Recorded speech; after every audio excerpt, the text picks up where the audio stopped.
नमस्कार। वार्तालाप के इस कार्यक्रम में आप सभी का दिल से स्वागत है।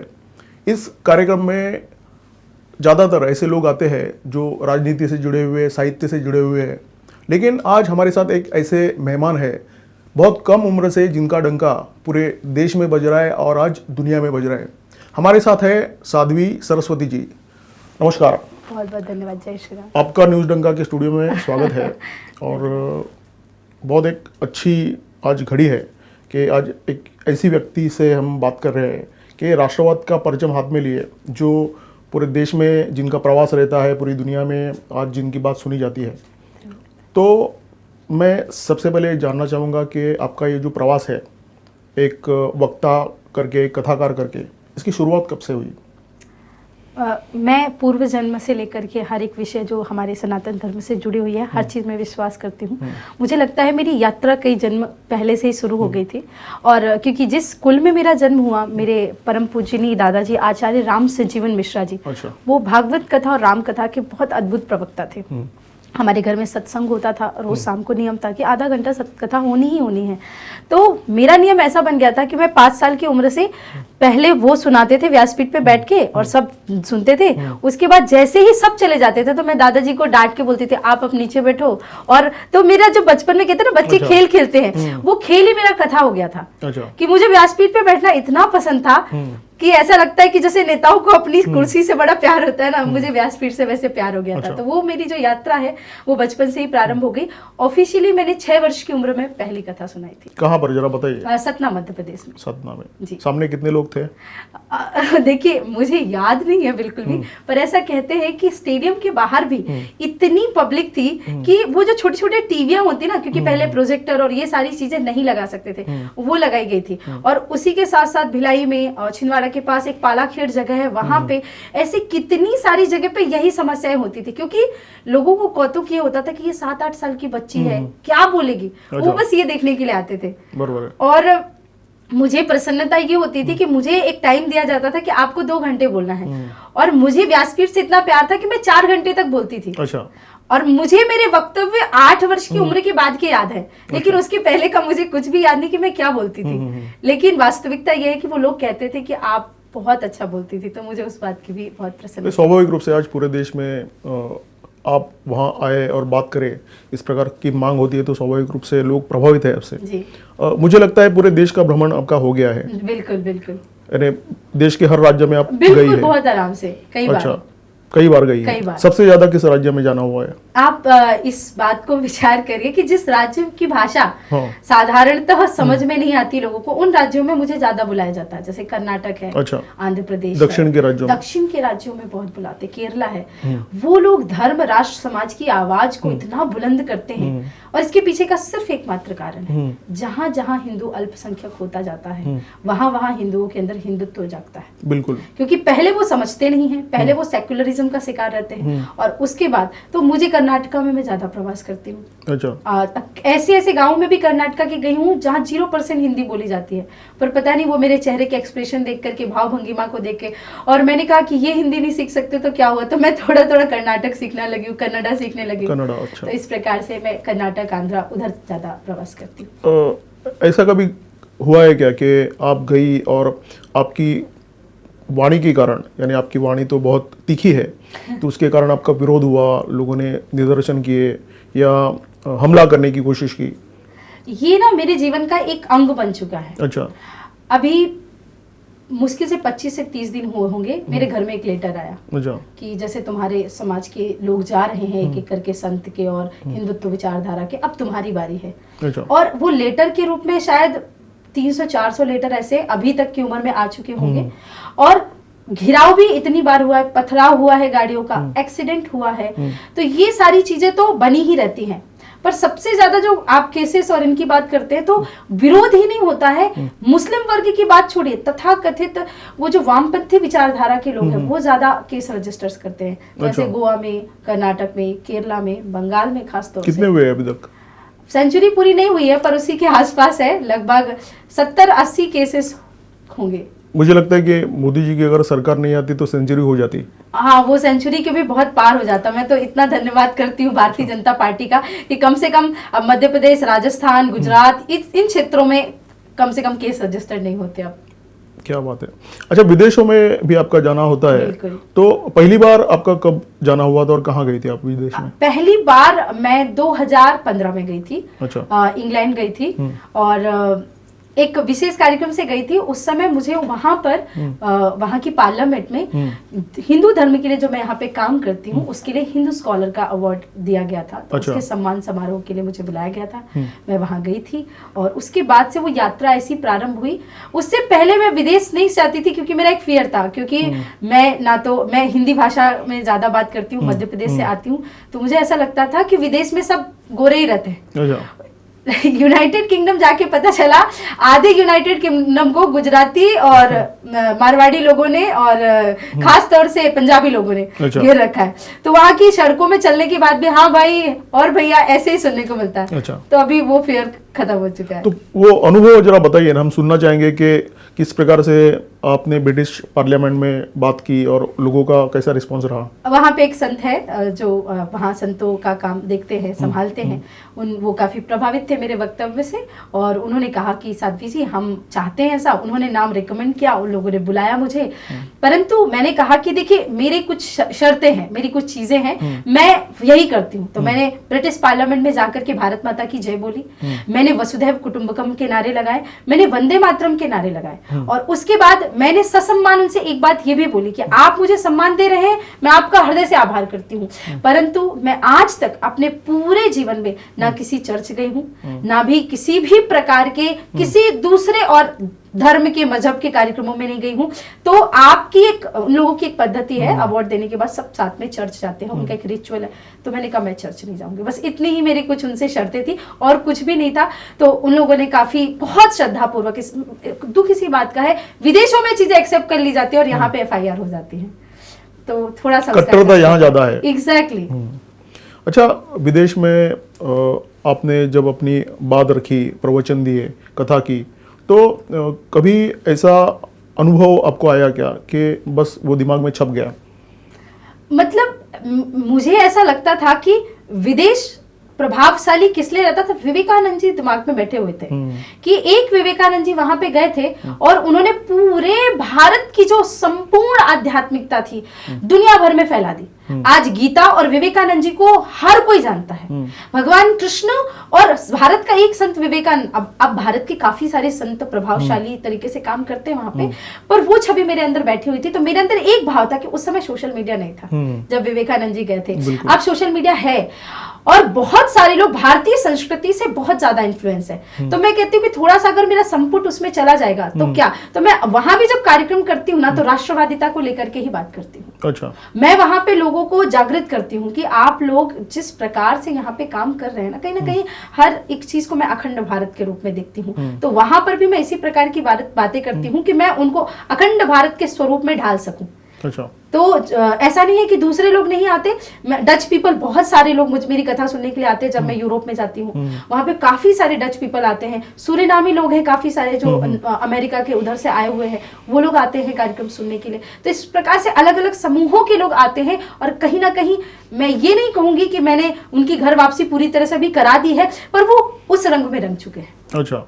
मैंने सुना है कि अभी आप इंग्लिश में भी कथा करने लगी है, इंग्लिश में भी आप प्रवचन देती है। जी। सच है क्या? हाँ, भाषाएं ऐसी हैं कि मुझे भाषाएं बहुत प्रभावित करती हैं। मैं तो जो मेरी स्कूली शिक्षा दीक्षा हुई उस निमित्त से तो मैं भाषाओं को नहीं सीख पाई, लेकिन जैसे जैसे मैं बड़ी हुई, साउथ में जाना, इधर उधर जाना, तो मुझे ऐसा लगता था कि जहां पर जाओ उस भाषा का प्रभाव हमारे पास आ जाना चाहिए। अच्छा। थोड़ा सा तो एक तरह से कह सकते हैं कि स्मरण शक्ति भी मेरी अच्छी तेज रही। तो मैंने एक दिन जिद कर ली कि भाई अब लंदन जा रहे, पार्लियामेंट में स्पीच देनी है तो इंग्लिश सीखनी पड़ेगी। अच्छा। तो हमने शुरू किया बात करते करते करते करते तो वो इस प्रकार से हो गया कि मुझे बहुत ज्यादा मेहनत नहीं करनी पड़ी किसी चीज के लिए। तो अब मैं कार्यक्रमों में जाती हूँ तो पर्टिकुलर वो लोग, जैसे कुछ मेडिटेशन के कार्यक्रम रहते हैं, प्राणायाम के कार्यक्रम रहते हैं, या कुछ लोग बोलते हैं कि आप सिर्फ कुछ ऐसी बातें करें भगवान कृष्ण के बारे में, राम के बारे में, कि हम उनके जीवन से क्या प्रेरणा मिले इंग्लिश पीपल्स के लिए। तो फिर मैं वो कुछ कार्यक्रम करती हूँ।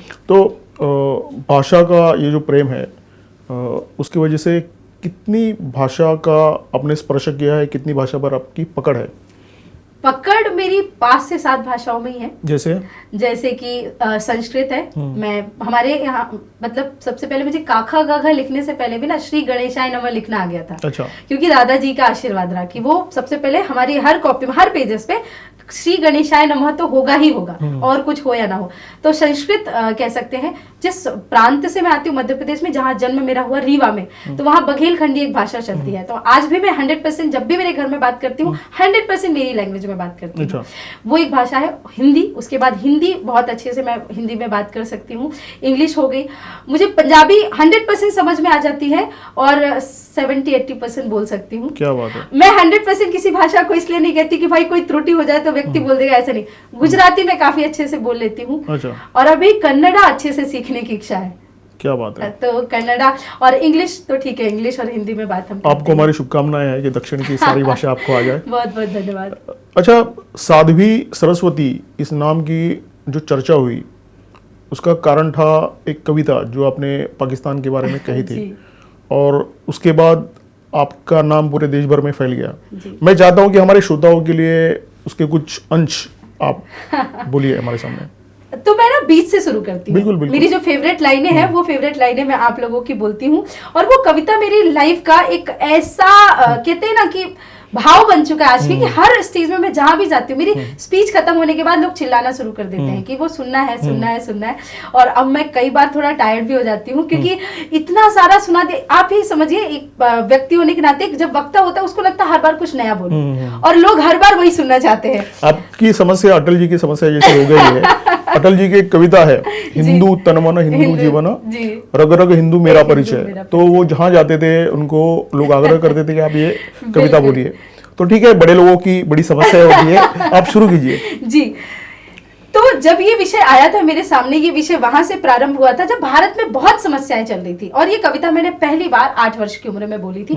वो उस समय कैमरा उसी जोश में चाहिए हमें। बिल्कुल। आप ऐसे समझिए कि सामने 1 लाख लोग बैठे हैं और आप बोल रही है। हाँ, ये भी मेरी एक समस्या है कि मुझे थोड़ा पब्लिक, लोगों को स्टेज फेयर होता है और वहां जाने के बाद मुझे बहुत ज्यादा कॉन्फिडेंस आ जाता है। लेकिन ये बात सत्य है, मैं ओशो की उस बात से प्रभावित हूँ कि 9 लोग हों या 9 लाख लोग हों, लेकिन मेरे लिए वो लोग केवल वो लोग हैं जिनके हृदय में मुझे अंदर प्रवेश करना है। तो कैमरा के माध्यम से लाखों करोड़ों लोग सुन रहे हैं, और मैं उनसे अपनी वो फेवरेट लाइनें बोलना चाहती हूँ जो कहीं ना कहीं अब धरातल में हमने वो साकार कर दी है कि हमारा जो देश है, हमारा जो भारतवर्ष है, हमारे भारतवर्ष में इतनी सारी समस्याएं होने के बाद भी लोग लड़े हैं। और बार बार जब भारत के ऊपर हमले होते थे तो पहले के लोग दुम दबा करके खड़े हो जाते थे। हमारे पास एक मौन प्रधानमंत्री था, लेकिन अब जो व्यक्ति हमारे यहाँ बोलता है वो भारत में बैठ करके नहीं बात करता, वो वहां घर में घुस करके उनके साथ बात करता है, गोली और हमलों के साथ बात करता है। तो मैं उनसे कहना चाहती हूँ और मैं उनसे बोलना चाहती हूँ, जो लोग पाकिस्तानी की बहुत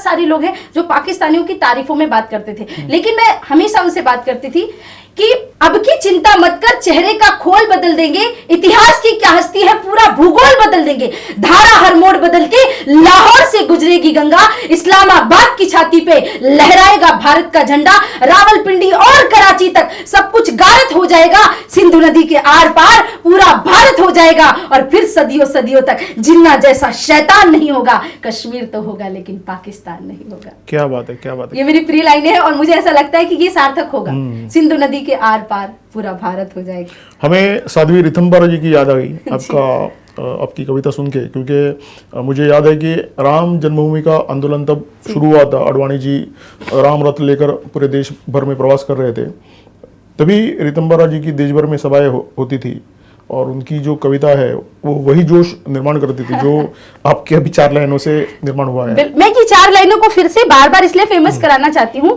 कि आर पार भारत हो जाएगा, क्योंकि अभी हमारी जो भारतीय जनता पार्टी का है पीओ के एक बहुत अहम मुद्दा चल रहा है, और मुझे ऐसा लगता है जिस प्रकार से भारत आगे बढ़ रहा है, वो पाकिस्तानी ऑक्युपाइड जो कश्मीर है वो भी हमारा बहुत जल्दी होगा। तो आपके मुंह में घी शक्कर। बिल्कुल। अच्छा, ये आपके वाणी पर जो लोग कहते हैं सरस्वती विराजमान है, आपके वाणी पर महाकाली शायद विराजमान है और उसकी वजह से आपके बारे में एक भावना है कुछ लोगों की, सारे लोगों की नहीं, कुछ लोगों की भावना है कि आपकी वाणी, आपकी छवि, आपका व्यक्तिमत्व मुस्लिम विरोधी है, इसमें कितनी सच्चाई है? मैं तो सच बोलती हूँ और लोगों को कड़वा लगता है, बस यही सीधी सी बात है। मैं मुस्लिम विरोधी नहीं हूँ। आप मेरी कविता सुनेंगे और जब कथा सुनेंगे स्पेशली, तो कथा में मैं रहीम के दोहे गाती हूँ, रस खान के गीत गाती हूँ, गुलाब सखी के गीत गाती हूँ। तो अगर मैं मुस्लिम विरोधी होती तो मैं इनकी बातें क्यों करती? एक झलक दिखाई है ताकि लोगों तक भी जाए कि साध्वी सरस्वती जी का ये भी एक रूप है। मेरा रूप ये है कि मैं एक कविता में आपको वो पूरा रूप दिखा देती हूँ। मैं हमेशा कहती हूँ कि जो छेड़ेगा हिंदुओं की हस्ती को, मिटा देंगे हम उसकी हर एक बस्ती को। देश में रहना है तो रहीम रसखान बन के रहो, औरंगजेब बाबर बने तो खाक में मिला देंगे तुम्हारी हर एक हस्ती को। क्या बात है। मेरा जो विरोध है वो औरंगजेब बाबर की औलादों से है। मेरा विरोध रहीम रसखान से नहीं है। मैं किसी मुस्लिम की विरोधी नहीं हूँ। मेरा विरोध ये है कि देश में रह करके आप भारत माता की जय नहीं बोलते, आप वंदे मातरम का गान नहीं कर सकते, आप जनगण मन में खड़े नहीं हो सकते, और आप कहते हैं कि आप भारत के सच्चे मुसलमान हो। वो कहते हैं कि हर मुसलमान आतंकवादी नहीं होता, और ये बात भी उतनी ही सत्य है कि जितने भी आतंकवादी होते वो मुसलमान क्यों होते हैं। तो मेरा विरोध उन लोगों से है। मैं एक बात बोलती हूं कि जब तक देश के लोग भारत की परंपरा और गुरुकुल परंपरा से, चाहे वो मुस्लिम भी क्यों ना हो, हमारे देश में आप देखो नालंदा में चाइना से लेकर जापान से लेकर के हर देश के लोग पढ़ने के लिए आते थे। तो गुरुकुल परंपरा कोई हिंदू सनातन परंपरा का वो नहीं है कि भाई यहाँ पे कोई दूसरा व्यक्ति नहीं आ सकता, यहाँ पे ऐसा नहीं लिखा है कि ये नहीं पढ़ सकता। मुझे लगता है वो गुरुकुल परंपरा जब आएगी और ये मदरसे जहां से आतंकवाद की शिक्षा देना लोग प्रारंभ करते हैं वो बंद हो जाएंगे, उस दिन शायद भारत में एक सच्चा मुसलमान निकल के आएगा। अच्छा, तो आपका जो ये कथाओं का प्रवचन का सिलसिला है वो तो कई सालों से चल रहा है। यानी आपने जैसे बताया कि 8 साल की उम्र से आप ये कर रही है। मैं आपसे पूछना चाहूँगा कि 2014 के पहले जब आप पूरे देश में घूमती थी और 2014 के बाद अभी पूरे देश में घूम रही है, आपको कुछ बदलाव नज़र आता है क्या? मुझे पूरे भारत में ही एक स्वर्णिम बदलाव दिखाई देने लगा। मैं आपसे एक सच में अपनी समस्या साझा करती हूँ। आप विचार करिए कि आप घर से रोज निकलते हैं अपने काम को लेकर के, और आपको डर बना रहता है कि कब आपकी गाड़ी में ब्लास्ट हो जाए, कब आपके ऊपर गोली चल जाए। माता पिता मना करते हैं, घर में जंजीर बांधी जाती है कि तुमको इतने थ्रेट मैसेज आते, इतने कॉल आते। 2014 के पहले ये मेरे पूरे दिन का रूटीन था। मैं रात को घर आ जाती थी तो मेरे घर वाले चैन से सांस लेते थे कि ये जिंदा वापस आ गई। मैं सच कह रही हूँ, जैसे एक फौजी बॉर्डर पे बैठा होता है और उसको पूरा दिन टेंशन रहती थी, वैसे मेरे माता पिता को और घर में सबको बहुत टेंशन रहती थी। ये स्थिति निर्माण हो गई थी। आपको FIRs तो मैंने बताया ही, साथ में इतनी बार, अभी बंगाल की ज्यादा पुरानी बात नहीं है, 2017-18 की बात कर रही हूँ, और अभी भी मैं जितनी बार भी बंगाल में जाती, 1 लाख पब्लिक स्टेज पे बैठी है और वहां ग्राउंड में फोन आ रहा है, दीदी आइए आइए। मेरे घर का घेराव कर लिया, हजारों की संख्या में पुलिस एक होटल के बाहर खड़ी है। क्या मैं कोई आतंकवादी हूँ? ये कौन से साल की बात कर रही है? ये मैं 2017-18 की बात कर रही हूँ, अभी की बात कर रही हूँ, लेटेस्ट। जहां जहां पर हिंदू विरोधी सरकार है वहां वहां आज भी ये स्थितियां हैं। लेकिन 2014 के बाद से मैं प्रखर होकर के हर प्रांत में, चाहे वो कर्नाटका हो या कहीं भी हो, मुझे एक भरोसा है कि जो केंद्र में सरकार बैठी है वो मुझे किसी ना किसी प्रकार से हर समस्या से बचा करके और राष्ट्र की आवाज को प्रखर रूप से आगे बढ़ाने के लिए सहयोग करेगी। ये पहली चीज है।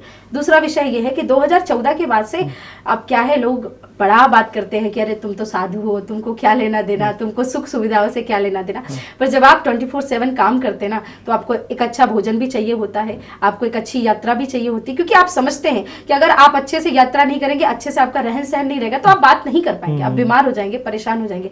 2014 से पहले मैं जिन जिन गाँव में जाती थी, सड़कें ऐसी होती थी कि कहीं 1 घंटे का रास्ता होता था, 6-6 घंटे वहां पे लगते थे। अब ऐसा होता है कि मैं नागपुर से मुंबई आना चाहती हूँ, समृद्धि एक्सप्रेस वे से आई, 7 घंटे में मैं मुंबई पहुंच जाती हूँ। तो स्थिति इतनी अच्छी हो गई है, चाहे आप वायु उड़ान की सेवाओं को लेकर के देखिए, आप सड़क को देखिए, आप आध्यात्मिक विकास को देखिए, इतना ज्यादा बढ़ गया है। गांवों में देखिए, गरीब किसान जो पहले मुश्किल से 5-10 हजार कमा पाता था, अब किसान इतना बढ़ गया है, वहां पे इतनी सारी सुविधाएं, प्रधानमंत्री आवास योजना को देखते हुए। तो पहले मुझे जाती थी तो हमको एक, हमारे पास ना एक यजमान ने बना करके एक वैनिटी वैन दे दी थी, तो वहां पे उसमें भी टॉयलेट की सुविधा नहीं थी, एक बस कमरा था, तो वहां रुकते थे और गांव में जाते थे, क्योंकि लोगों के पास एक घर भी नहीं होता था ढंग से, छत भी नहीं होती थी। अब सबके पक्के घर बन गए। तो कहीं ना कहीं देश का हर प्रकार से आध्यात्मिक, एग्रीकल्चरली, हर तरीके का बहुत ज्यादा बड़ा विकास हुआ है। मंदिरों के बारे में जब बताइए, क्योंकि अभी इस सरकार ने काशी कॉरिडोर का निर्माण किया, बाद में उज्जैन कॉरिडोर का निर्माण किया, और तीर्थस्थल जो है उनकी स्थिति अभी पहले से बहुत बेहतर है, तो आपका जाना हुआ तो होगा, काशी में, उज्जैन में जाना हुआ होगा, उसकी जरा भव्यता के बारे में जरा लोगों को बताइए। मैं जब 2015 में फर्स्ट टाइम यूनाइटेड किंगडम गई ना, तो वहां पे मैंने उनसे पूछा कि लंदन की इकोनॉमी सबसे ज्यादा किस चीज से आती है, तो उन्होंने 4-5 चीजें बताई, जिसमें टूरिज्म उन्होंने एक बहुत अच्छी बात बताई थी। तो मुझे एक चीज का बहुत दुख लगा था उस समय कि ये क्या हो रहा है, इतना छोटा सा, आपने देखा होगा यूनाइटेड किंगडम का मैप, आप देखो इतना छोटा सा देश है और कुछ भी नहीं है ऐसा बहुत ज्यादा वहां पे। सुंदरता है, ऑब्वियसली प्राकृतिक सुंदरता है, मैंने देखा मेरे देश में कितनी सारी चीजें। आप उत्तर प्रदेश की मात्र तीर्थ उठा करके देख लेंगे तो आपकी उंगलियां पूरी नहीं हो पाएंगी, आपको 10 उंगलियां उठानी पड़ेंगी, है ना। इतने सारे तीर्थ क्षेत्र होकर के भी हमारे देश में इन लोगों ने अभी तक विकास नहीं किया था। इन लोगों को सिर्फ अपने स्विस बैंक भरने होते थे, इन लोगों को कभी भी आध्यात्मिक विकास नहीं करना होता था। लेकिन जिस प्रकार से आप उज्जैन कॉरिडोर की बात करिए, आप महाकाल लोक जो बना है अभी उज्जैन में, आप उसकी चर्चा देखिए, और महाकाल में हर रोज लाखों की भीड़ रहती है, लाखों की भीड़ रहती है। आपने काशी की बात कही, तो काशी का टूरिज्म इतना ज्यादा भव्यता से बढ़ गया है कि मेरे ही बहुत सारे यजमान है, मेरे ही बहुत सारे लोग हैं जो फूल बेच बेच कर 4-4, 5-5 लाख रुपए महीना कमा रहे हैं। अच्छा। अब आप इस बात पे विचार करिए, जो लोग छाती पीट के रो रहे थे, जैसे रावण के मरने पे मंदोदरी ने छाती नहीं पीटी होगी कि अरे ये मंदिरों में इतना पैसा लगा रहे हैं, व्यर्थ में पैसा बहा रहे हैं, वो पैसा तो मुझे लगता है सरकार ने लोगों के माध्यम से 1 साल के अंदर ही रिकवर कर लिया होगा। अच्छा। क्योंकि मेरे पास, मैं ऑफिशियल आदमी नहीं हूं, आधिकारिक रिपोर्टें नहीं है मेरे पास,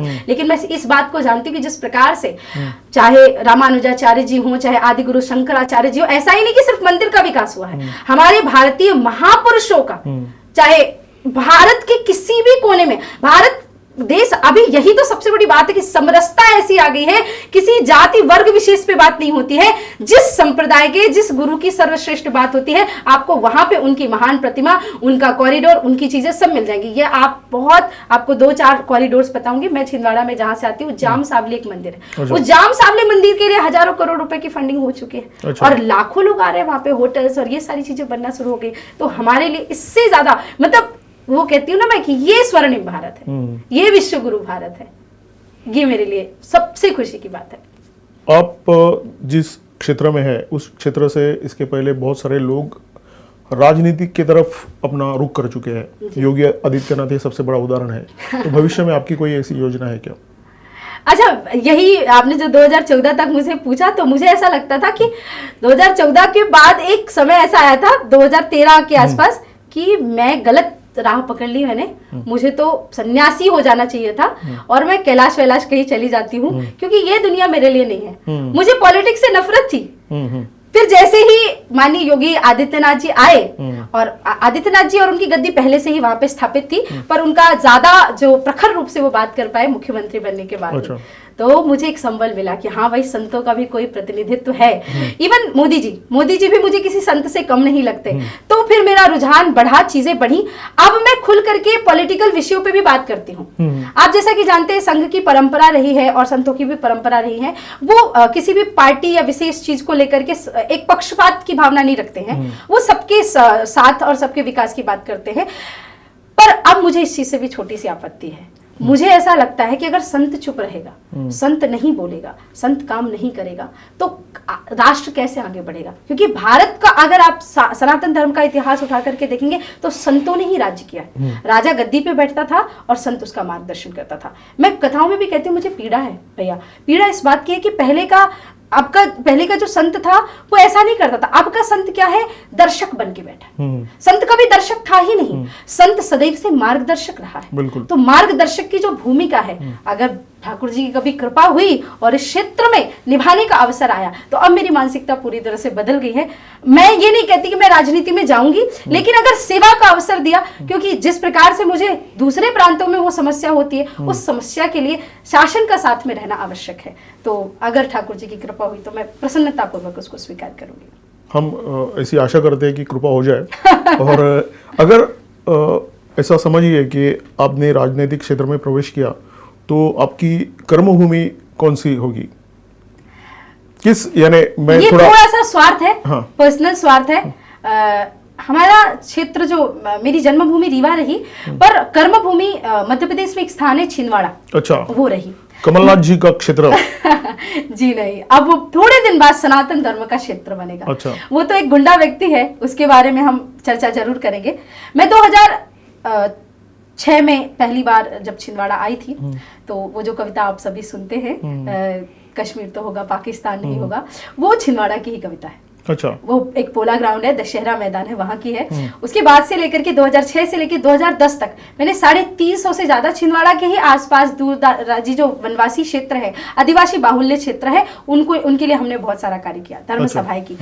तो मुझे हमेशा से एक बात का दुख था कि छिंदवाड़ा, पूरा भारत बदल गया 2014 के बाद से, पूरा भारत बदल गया, काफी सारे लोगों को अकल आ गई, मेरे छिंदवाड़ा वालों को ये अकल नहीं आती। तो अगर मुझे भगवान दे तो मैं किसी भी लड़ने के लिए, जीतने के लिए नहीं, मैं एक शत्रु से, जो एक वास्तविकता में देश का शत्रु है, राष्ट्र का शत्रु है, और सबसे बड़ी बात धर्म का शत्रु है, संघ का शत्रु है, अगर उसके सामने भगवान ने मौका दिया तो एक मजबूत व्यक्ति को हराने में ज्यादा। क्या कारण है कि कमलनाथ जी के बारे में आपने जो कहा, तो उसका जरा विस्तार से बताइए, क्योंकि आप उनको शत्रु बोल रही है, राजनीति में विरोधक होते हैं, आप उनको अगर देश का शत्रु बता रही है, धर्म का शत्रु बता रही है। आप इस बात को मानिए कि संघ मेरी नींव है, मेरा मजबूत, मैं जहां से निकली हूं वो धरा है। और वो व्यक्ति कहता है अपने, आप YouTube में खोलिए, देश की जनता YouTube में सर्च करे कमलनाथ जी का बयान, एक से एक बयान मिल जाएंगे। ये कहते हैं कि हमारी सरकार आने के बाद हम RSS वालों को देख लेंगे।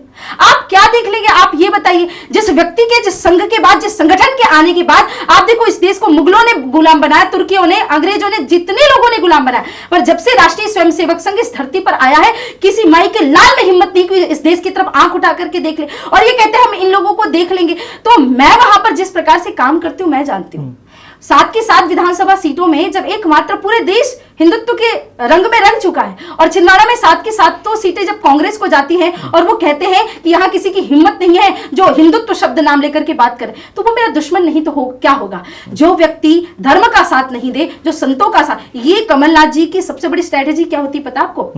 ये साधु संतों को कथा के लिए बुलाते हैं, उनकी कथाएं कैंसिल करवा के करोड़ों रुपए का प्रलोभन देकर के संतों को बुलाते हैं, और कथा होते ही संतों का अपमान करते हैं। अच्छा। ये व्यक्ति कहते हैं हमने तो बुलाया नहीं, हमने तो बताया नहीं, वो तो आए थे तो हम मिल लिए उनसे। इस प्रकार के ये व्यक्ति हैं। इनके पुत्र, मैं नेशनल टेलीविजन पे ये बात कर रही हूं, आप हजारों लाखों की संख्या में लोग इस बात को सुनेंगे, समझेंगे। इनके पुत्र पूरे दिन नशे में धुत रहते हैं। कभी कोई, क्योंकि अब उस क्षेत्र के सांसद है ये, तो कोई ना कोई काम, हमारे साथ के लोग भी कभी इतना हो ही जाता है कि भाई लेकर के जाए, तो कहते हैं कि ये तो संघ वाली है, हमको इनसे क्या लेना देना, हमको इनकी गौशाला से क्या लेना देना। तो आप बताइए कि फिर जो हमारे राष्ट्र विरोधी बात करे, धर्म विरोधी बात करे, वो हमारा शत्रु नहीं तो और क्या होगा?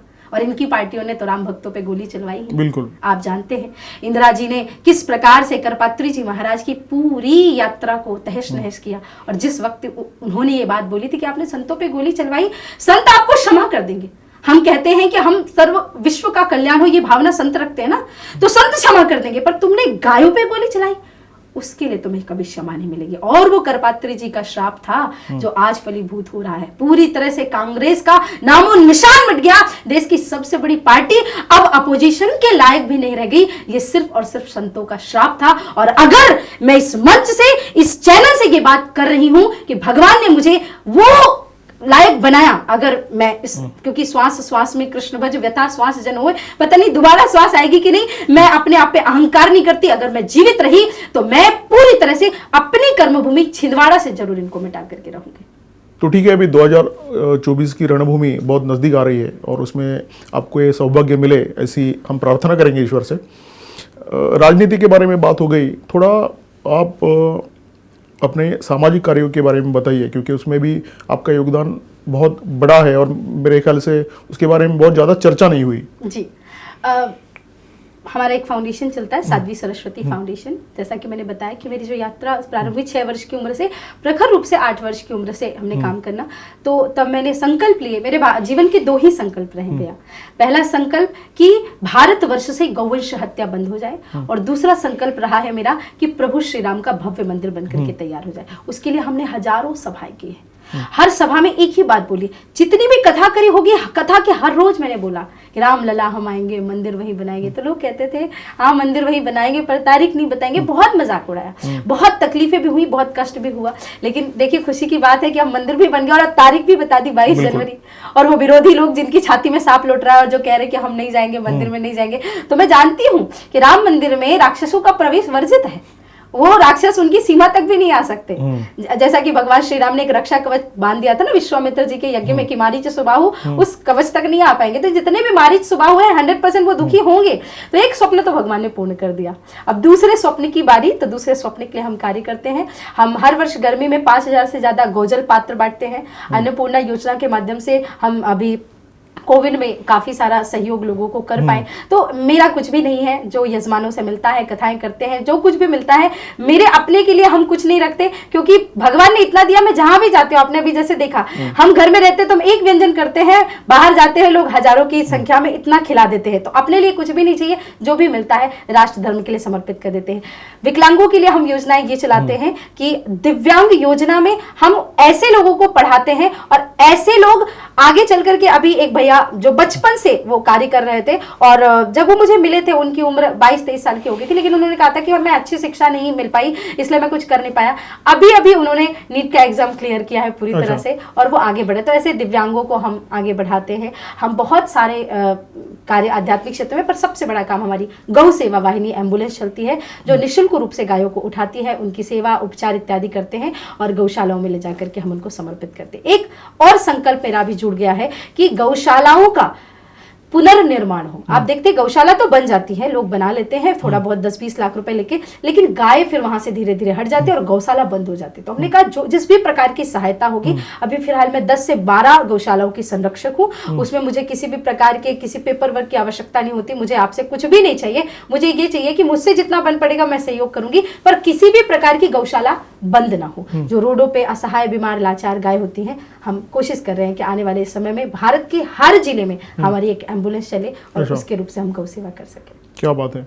अभी मैंने जिक्र किया था कि 2024 जी कुछ महीनों के बाद इलेक्शंस है, तो क्योंकि आपका सारे देश में प्रवास शुरू रहता है, लोगों से आपकी बातचीत शुरू रहती है, आपको क्या चित्र दिख रहा है, यानी आंकड़ा क्या हो सकता है?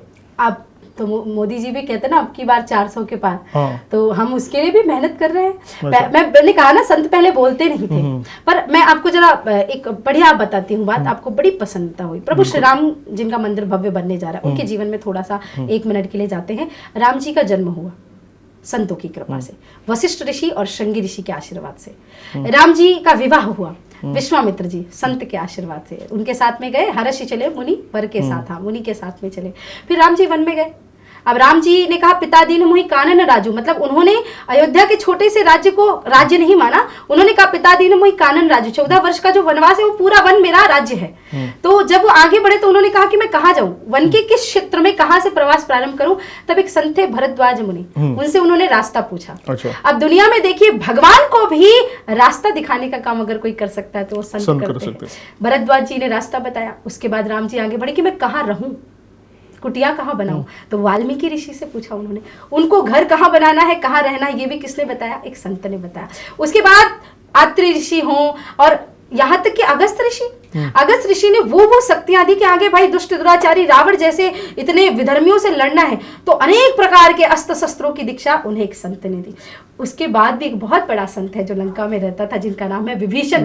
उन्होंने कहा नाभि कुंड पीयूष तहां बसई, इसकी नाभि में अमृत है महाराज, वहां प्रहार करिए। तो रावण को भी मारने की अगर दिशा कहीं से राम जी को मिली तो एक संत से मिली। और उसके बाद जब राम जी वापस आते हैं, राज तिलक होता है तो माँ तिलक करती है, लेकिन यहाँ पे प्रथम तिलक वशिष्ठ मुनि की ना, राम जी का राज्याभिषेक भी अगर किसी ने किया तो वो संत ने किया। अब आप सोचिए त्रेता युग में संत इतनी बड़ी गद्दी का अगर राम राज्य का मार्गदर्शन कर सकता है, तो आज संतों की भूमिका क्यों नहीं हो सकती है उस प्रकार से।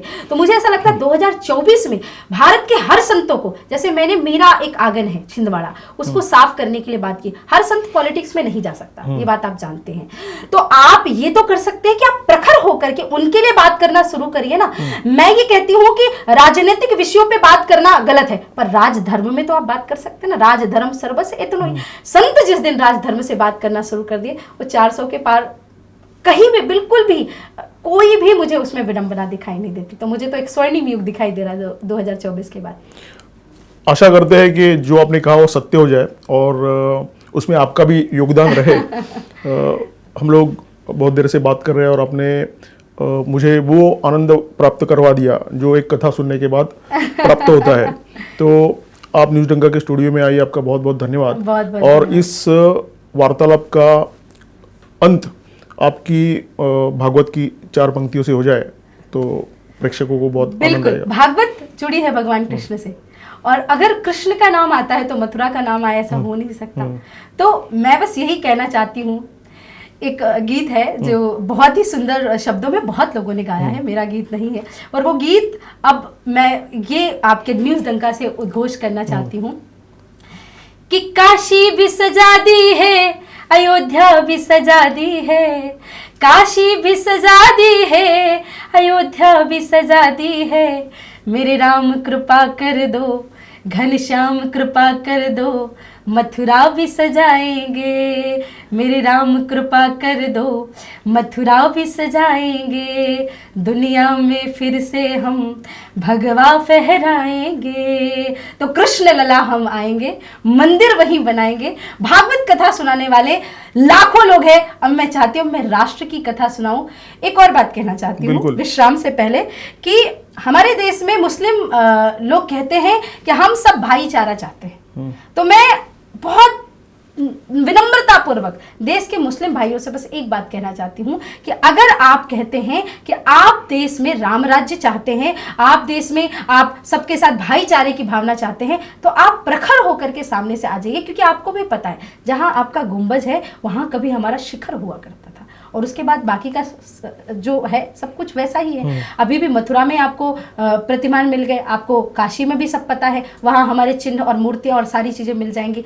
ऐसे खोजने के लिए जाएंगे 4000 से ज़्यादा जो मस्जिदें हैं वहाँ पे आपको वही सब चीज़ें मिलने वाली हैं। तो मैं कहती हूँ कि हमें ज़्यादा कुछ नहीं चाहिए, हम किसी की मस्जिदों को तोड़ने का ये भावना लेकर के नहीं आए हैं, पर अगर आप सामने से ये 2 मंदिरों को हमें सौंप देते हैं, एक मथुरा और एक काशी, तो मुझे लगता है इससे ज़्यादा बड़ी भाईचारे की भावना और दुनिया में कोई हो नहीं सकती। और अगर ये नहीं होता तो गलत बात है, कट्टर बात है, लेकिन सुनना पड़ेगा कि फिर तो सभी मंदिरों के पेपर निकलेंगे, सभी मस्जिदों के पेपर निकलेंगे, और उसके बाद फिर सभी का आकलन होगा, सभी को चिन्हित किया जाएगा, सभी को तोड़ा जाएगा, सभी को खुदवाया जाएगा। और मैं फिर हमेशा एक बात कहती हूँ कि फिर शव मिले तो तेरा और शिव मिले तो मेरा, और शिव तो मिलना ही है, ये आप जानते हैं। तो भागवत महापुराण सदैव से कहती है कि हृदय माध्यम सुलभम सुदुर्लभम प्लवम सुकल्पम गुरुकर्ण धारम मयानुकूलेन नभस्वतेरितम पुमान भवाब्धिम नतरेत सात्मा। नर का तन मिलना बहुत दुर्लभ है। मैं इस एक जन्म में 10 जन्मों का जी करके जाना चाहती हूँ, अगले जन्म में क्या बनूंगी पता नहीं। तो इसी जन्म में भारतवर्ष के लिए जितना करने की भगवान क्षमता और शक्ति दे दे, मेरे लिए उससे बड़ी बात कुछ नहीं हो सकती। बहुत बहुत धन्यवाद। जय श्री राम। न्यूज़ डंका का भी बहुत बहुत धन्यवाद। राष्ट्रवाद की बुलंद आवाज, और इस बुलंद आवाज को मैं चाहती हूँ कि केवल महाराष्ट्र की ही नहीं पूरे भारतवर्ष की बुलंद आवाज बने, और इसकी तरफ से मेरे लायक कोई भी सहयोग होगा तो मैं अवश्य करूंगी। ये मैं दूसरी बार न्यूज़ डंका में आ रही हूँ, और आने वाले समय में अब मैं चाहती हूँ कि मेरा इंटरव्यू आप महाराष्ट्र में नहीं बल्कि मध्य प्रदेश के आपके खुद के ऑफिस में आकर के ले। यही मेरी शुभकामना है। बहुत बहुत धन्यवाद। जय श्री राम। जय श्री राम।